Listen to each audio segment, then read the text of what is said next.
ya kuona. Maybe kwako Mark, how do you feel? Has culture really been embraced to address development issues? Thank you very much for the opportunity, the audience all over. I come from Ololunga in Narok South, and I was happy to see people from Susua. I want to greet them and Asoba Bogen. I represent a lot of people. My networks are full, so we appreciate them where they are listening and watching from. I'm honored to be here, first of all, and I'd like to appreciate the fellow panelists. You've accomplished a lot. I don't know what will be said about myself. I came here wearing the culture. I love culture, and it's part of us. I come from the Maasai community in Ololunga, and yes, for long, maybe our culture was misconcepted, and we didn't accomplish much because probably all of you have heard of commercialization of culture, exploitation of culture, but what does culture mean to me as a Maasai person? You see, I have a rungu, I have shukas. It's just that I'm seated. I could show you everything. Everything here means something to us. And it means occasions. When we mean business, we wear something else with the spears and whatever. But right now it's peace. You see, I have this one with shangas. When we mean business, it doesn't have. So culture does a lot. Because for us, culture means much more than anyone else thinks. For an example, culture keeps us together as a people. Everything that we do is through culture. So along the way, we've discovered that yes, we can be able to achieve what we want with culture. And I personally, I'm usually in the villages. We've gone to barazas. I've discovered that the people who are not so much born in culture, is very difficult to control them than the people who have been brought in culture. For an example, right now, my elder brother can tell me stop whatever you are doing and I'll stop because I know what culture is. But for an example, yourself, if somebody tells you stop, you start complaining and asking them, who are you to tell me to stop? I hear that a lot in cities. So culture has a lot, and I just wanted to comment on what our artist was saying about the issue of social change with arts. Yes, and I agree. Arts means a lot. It's drawing, it's painting. It's actually the silent language that no one else will hear or understand, but a few does. So we have the sanquins, the people who talk a lot, but we have the silent people. What do the silent people know, or what do they like? That is why you see the kids who are usually branded as not being fast in school or slow learners, they like drawing. That is how they explain themselves. And I love what you're doing here. Is the language that somebody else can be able to understand. Maybe I'll stop at that and then we continue. Thank you. Yeah, so thank you very much. And it's possible across your networks na itakuwa poa sana tena zaidi. Mark, nikirudi kwako kidogo, do you feel that culture venye umemention imekuwa embraced na our leaders to even foster peace and development, especially coming from your place? Do you feel like huwa wanaita wasanii pamoja na wanawauliza mnaona hapa tunaweza fanya aje? Kuna vijana wa hii community ingine wamekuja, wametu approach, wanataka to work pamoja. Do you feel our leaders huwa wana embrace the different cultures kuleta amani katika jamii zetu? Yeah, thank you. Nataka kwanza kusema jamii ya Maasai ni tofauti sana kwa sababu tuko na structure sophisticated sana. Kwa mfano kiongozi hata kama ni governor, sio kiongozi wa culture. So sisi tumekuwa for all this time as a people, because we have systems that don't solely depend on politicians to make things happen. There was this event that happened in Kajiado the other day for 15,000 people. It's called Orngesher. That is setting up an age set. So a governor comes there as a visitor. But again, I would like to thank the Maasai artists. I think Maasais are some of the few people that, if you listen to their local radio station, the artists play 95 or 96% gospel, 4% is secular. Of that 4%, 1 or 2% is from the other cultures or people. So practically they only play 2% of their own music, which is not gospel. I'm not saying that secular is bad, but you look at, for an example, what you're asking, what our leaders have done, it's very difficult for leaders to do everything for us. And it starts from us in the grassroots. Who are you electing? Do you know the leaders that we elect them because we want or because we participated in one thing or the other? And I'll just want to mention something quickly to the artists. There were mightier artists that are still being remembered to date. You remember what happened in France, what happened in the brothers in the northern side of Africa. Art made change. So sometimes in Kenya we are really working, but some of the artists are not yet there. This is something that is really supposed to make change. For an example, there is this song that was sung, which was very popular, the Wajinga Nyinyi, for an example. That thing really trended for whatever reason, because it resonated so well with all of us what is happening. But culture can really change societies, because it's through, in our community, you can't be installed as a leader if you are corrupt, if you are not someone who is straight. So, because politics is about votes, that is why we end up having people who don't care. But everybody who was born a native understand that culture is very important. There is nowhere you can go without culture.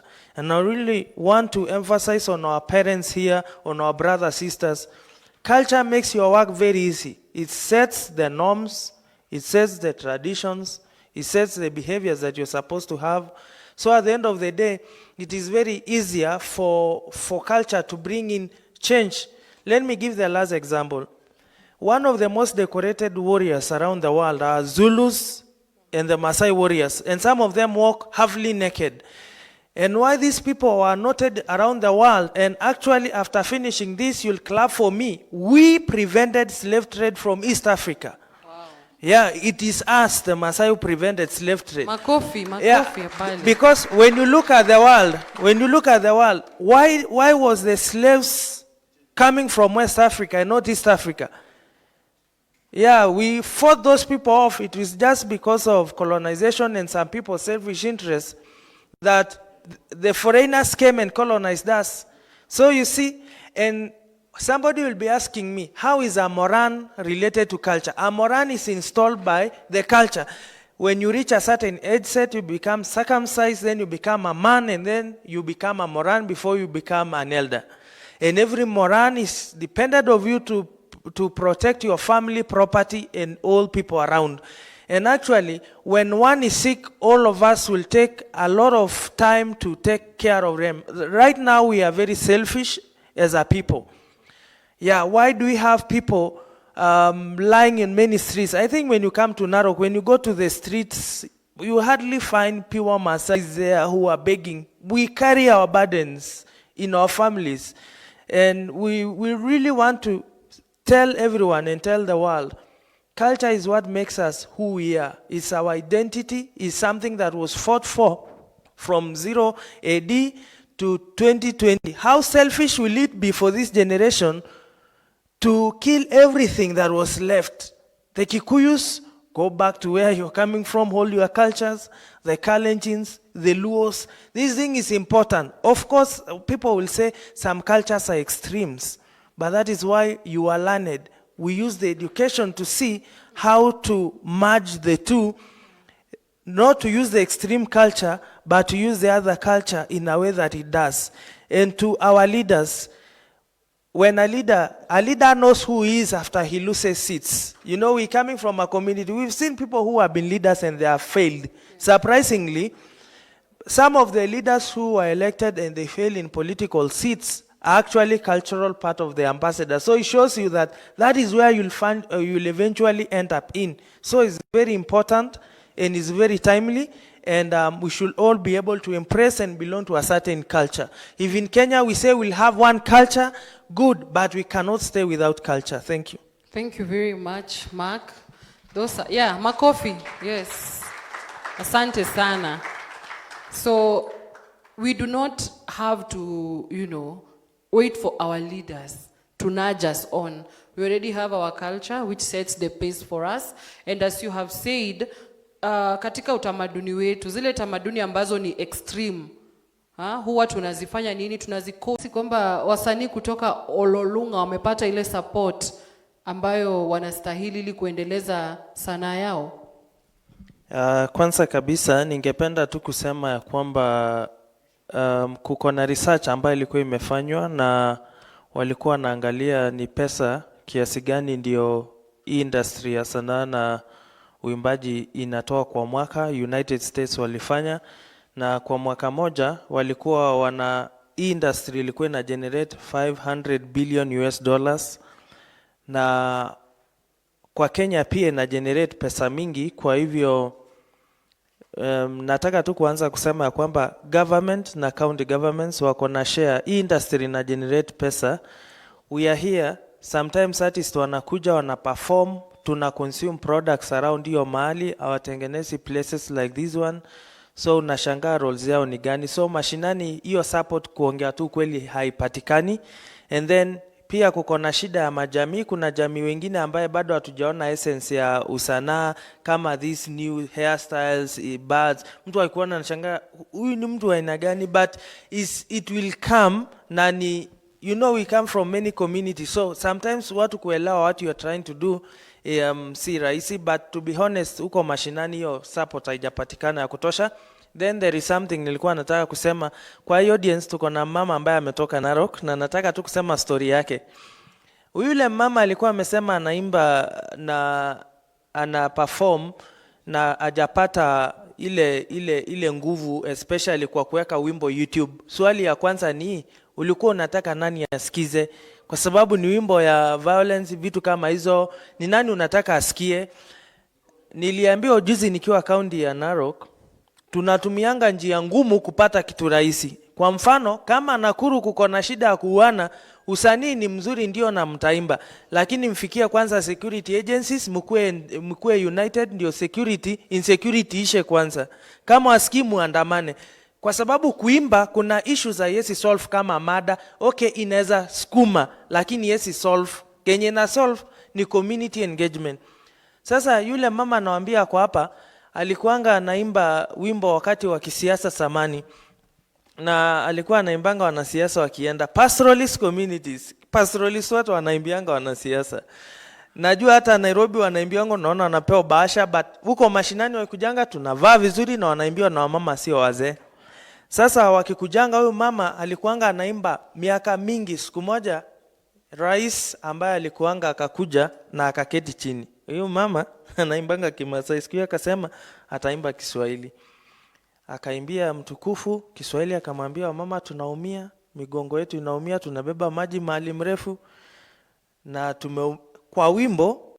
Na alipomaliza rais alisikia hiyo wito, na actually ni almost 50 kilometers radius, akawekea maji tu juu ya wimbo huyo mama, na alisema acheni huyo mama ongee. Sasa juu ameimba, mpeni aongee. Wow. Sasa kama wamama mashinani, tumieni opportunity kusema mashida zenyu. Saa ile hao wakubwa wenyu wanakujanga. Nakuru hapa najua mnaimbianga hao wanasiasa. Muache kuimba wimbo ya kusema ulikuanga ndume. Kama ni ndume hamngekuwa na shida. Imbeni wimbo ya kusema shida ambaye mko nayo. You have one chance, use it wisely. Na ndio mjue how practical that example is. Kuko na famous story ya starfish. Sijui ngapi wenu wameisikia. Siku moja katika coast ya pale hii nchi za Kilaya kulikuwa na storm kubwa ndani ya maji. Hiyo storm ilipiga maji ikamwaga samaki wengi nje ya bahari. Na wengi wakaanza kufa na wakasumbuka sana. Sasa mzee mmoja mkongwe alikuwa anatembea kando ya bahari, akaona starfish mingi. Akashangaa, sasa hii mamilioni sisi takufa tu kwa sababu there are too many. On the other side of the shore kulikuwa na mtoto mdogo, sijui alikuwa miaka 10 ama 11. Akashika tu samaki moja na kurusha moja moja. Huyu mzee akaona mtoto, samaki imejaa kama hii hole mzima na ni kidogo millions, lakini mtoto anarusha moja kwa moja. Huyu mzee akaenda kuuliza huyu mtoto, mwanangu, hii samaki utamaliza saa ngapi na mamilioni? Unajua mtoto alijibu aje huyo mzazi? Alimwambia hii samaki, akashika, nimebadilisha maisha yake, akarusha, na hii ingine akarusha. Na hata hii ingine akarusha. Na hata hii ingine akarusha. Akamwambia, hiyo samaki yote ninarusha huko, nauliza swali, nimebadilisha iwezi kufa. Huyu mzee mkongwe akaingia akashika samaki pia akarusha. Wala watu ambao walikuwa wanapita kando pia wakakuja wakarusha samaki. I mean, you cannot save the whole world. But don't miss opportunity ya kubadilisha maisha ukiconcentrate na vitu vingine. Na kitu tu yenye mimi nasema siku hizi tumebadilisha dunia, imekuwa ni pesa. Truth be told, close to 80 or 90% of artists Kenya ni pesa wanataka. Wengine hata wanaimba wimbo tu ambao unaona hii ni uongo lakini ni sawa kwa sababu atapata pesa. Mimi nataka tu kuomba watu mashinani, wale ambao wanatuona, wale ambao wanatusikia, money cannot be everything. In fact, pesa itatumaliza. Hebu mkumbukeni ile hizi wimbo ya reggae. Mnajuanga history ya reggae kweli? Do you know reggae was the authentic black music? Na ilikataliwa na governments mpaka wakapiga musicians juu walikuwa wanaimba one love, one nation. Na siku hiyo tulikuwa tuna fight wakati wa blacks, wakati wa John F. Kennedy kabla hajaingia one man one vote. Imagine all of us Africans tulikuanga tu tunaangaliwa lakini hatuna any right hata ya kuvote. Na tukaanza resolution Africa na US kusema one man one nation, na tukaimba reggae mpaka dunia yote ikatetemeka. Na mpaka wa saa hii tunashukuru wao legends ambao walianguka. Hao hawakuwa wanataka pesa. Ilikuwa tu ni kufuga rasta, kutingisha hivi kichwa, wazungu wanashangaa, the message is home. Yani mtu piga risasi, it doesn't matter kama risasi hii bunduki yako itakuwa joto mpaka uangushe, bora tu risasi ifike mahali inaenda. Kwa hivyo mimi naomba wale watu ambao wanauliza maswali mingi, nimeambiwa na Fred kwanza, first of all find yourself. What are you good at? Not all of us are artists, not all of us will make it. Mimi naitwanga ule mtu anaongeanga ukweli. Wewe unaweza kuwa unaimba vizuri but your luck was never in music. Find who you are. Pengine wewe ni president lakini saa hii uko mdogo unajisukumia sana. Mungu anataka kukusukuma utoke hapo. Sikuui moyo. But if the worst come to the worst, don't fight for a space that you don't make it in. Jaribu tu miaka ukiona I make. Na mwisho kabisa, usanii ikitumiwa vizuri itatubadilisha sisi na watoto wetu ambao watakuja. Kwa mfano, ndugu yetu amesema 90s kulikuwa na research ilifanywa juzi, na ndio mshangae generation mpya. Kwanza inasemekananga ukitaka kujua mtu ni miaka ngapi, if you want to know my age, na utaki kuniuliza, niulize which is your favorite song. A child listens to music akiwa teenager from 14, 15, 16, 17, 18. Kama sasa mimi nakumbuka ile ma love songs za high school. So that is my age. So unasema okay, 16 plus hiyo miaka. So let us concentrate on that. It will come na songs open up who we are, na ita change everything that we say. Let us tuweke hapo na tuone. Na ningependa tu kushukuru kwa kusema the will, kama hii ambaye mumeambiwa na msanii mmoja hapa ya kwamba the strong thing is the will. Wale ambaye ni Christians, wale ambaye ni Muslim, whoever, sometimes do what we call a self meeting. Enda tu na ujiite ka committee, uappoint chairman, secretary, treasurer na members. Then you ujaribu kuona which way will make the greatest impact of you. You were born, what was your name, brother? Simon Music. Simon, before you were born, your parents, I'm sorry to say this, there were 3 million sperms to be born. You only survived, so you are a president by virtue. This person was selected by 3 million other dead sperms which did not make it. I can make it. Every one of us, 3 million died, he made it. So why should you try and uskumane na spaces of other people? I mean, be accountable to the 3 million. Be the best of Simon, the musician. Asante sana. Asante sana, Mark. I'm telling you, deep insights. Asante sana from CIV, Eastern and Southern Africa. Maybe kama naweza ongeza kitu ambao umesema. First of all, I don't think it's right for Kenya kuweka sports na culture in the same dockets. Kwa sababu what is the relationship between sports and culture? Hiyo ndio swali ya kwanza. I think ministry wanastahili kutujibu. Sports is a very fund intensive, ni kitu very expensive kutengeneza museum, manage teams. At the same time, culture is very expensive, and I don't like the way Kenya we are perceiving something, maybe because a certain number of communities wanashikilia kitu sana, so si ya maana kwao as opposed to what majority of Kenya are doing. Na kwa hiyo tu nilikuwa nataka kuambia hapo Suleiman, katika issue ya culture na easy departments, a government cannot keep and maintain culture. It doesn't come from the government. Na government to be realistic, wape community-based cultural setups pesa ya kuran what they are doing. You cannot manage culture as a government. Sahi for an example, government haikuja kwa Maasai aseme nataka kuwasaidia, nanzia wapi?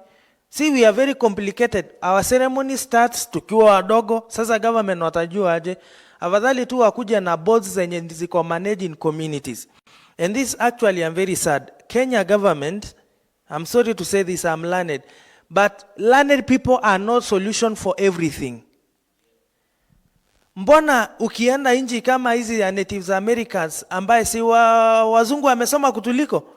Kwa nini unapata chief mwenye ana represent au kwa United Nations ni mtu illiterate, hata ajui English, anakuja na translator na kuna billions ya Quran their Indian affairs. Hapa Kenya ukikuja unaulizwa degrees zingine hata za sijai hata sikia ati you need for you to become I don't know, to support culture you need to have a lot of documentation. What for? Culture is love. Is what makes an artist a chore.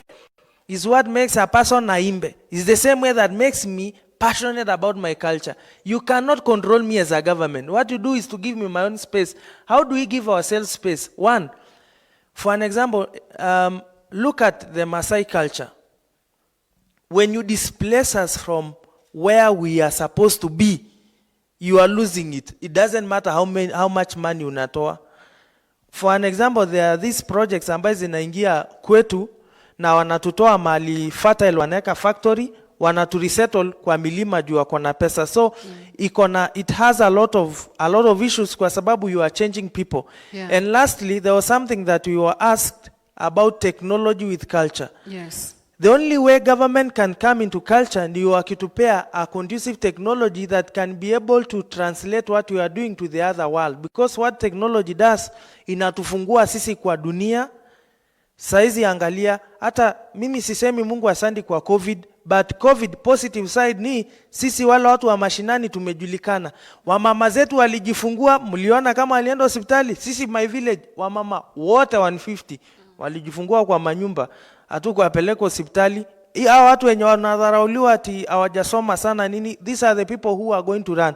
Yeah. My sincere advice to the government, don't fund culture through learned people. Fund culture through people who have culture in their hearts. Yes. Culture is something refu from generation to generation. You can't give strict degrees. We need to be very honest. Asante sana. Yeah, asante sana. So culture should be managed from the community level, down there, from people.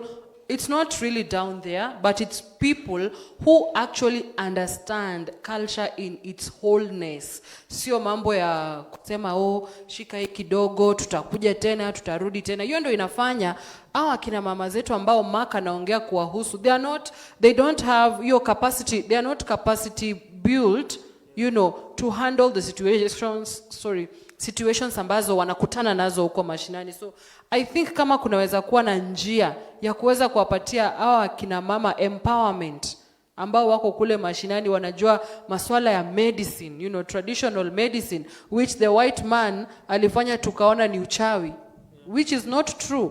We have a lot that we can achieve if we can be able to distinguish between managing culture culturally na kuachana na hii mambo ingine ya story mingi, si ndio?